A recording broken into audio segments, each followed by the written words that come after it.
TG Plus News edizione di Venezia, buon pomeriggio.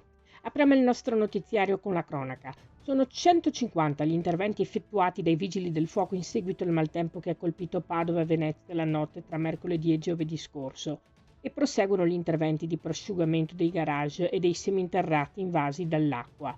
Squadra ancora lavoro con motopompe e idrovore per ripristinare la sicurezza nei comuni che hanno registrato maggiori allagamenti e danni d'acqua.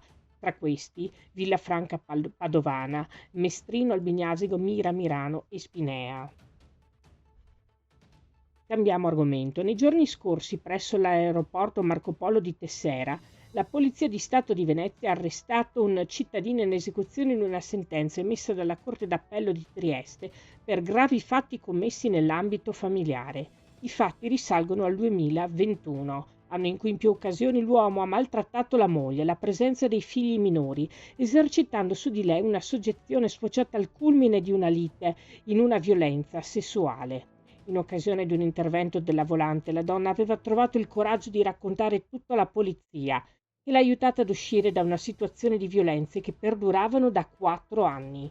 L'uomo, rientrato da un periodo di vacanza all'estero, è stato arrestato dagli agenti della Polizia di Frontiera di Venezia. Accompagnato in carcere, dovrà scontare una pena di 3 anni e 6 mesi di reclusione, oltre all'interdizione dei pubblici uffici e dall'esercizio della tutela sui figli per i reati di violenza sessuale, lesioni e maltrattamenti in danno di familiari. E restando in argomento, nel pomeriggio del 19 agosto i carabinieri di Jesolo hanno arrestato un 51enne italiano in esecuzione di un decreto di sospensione della detenzione domiciliare per una presunta aggressione nei confronti della compagna convivente. L'uomo avrebbe aggredito la compagna presso l'abitazione dove entrambi convivono. Il tempestivo intervento dei carabinieri, allertati su richiesta pervenuta al 112 dalla vittima, ha permesso di fermare l'uomo e di contenerle la condotta violenta. L'aggressore ha inoltre rivolto gravi minacce alla parte offesa, proferite anche alla presenza dei militari operanti. L'uomo è stato portato nella casa circondariale di Santa Maria Maggiore di Venezia. Voltiamo decisamente pagina. Il buono libri è un contributo regionale in denaro messo a disposizione di studenti iscritti a scuole secondarie di primo e secondo grado del Sistema Nazionale di Istruzione e alle scuole della formazione professionale accreditate dalla Regione Veneto a sostegno delle spese sostenute per l'acquisto di libri di testo e strumenti didattici alternativi indicati dalle istituzioni scolastiche e formative.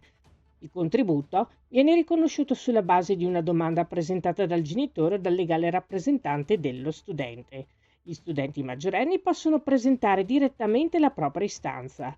Il Comune di Noale rende noto che si potrà accedere alla procedura per presentare e o modificare la richiesta di contributo dal 17 settembre al 17 ottobre 2025, ore 14, pagina dedicata del sito internet del Comune.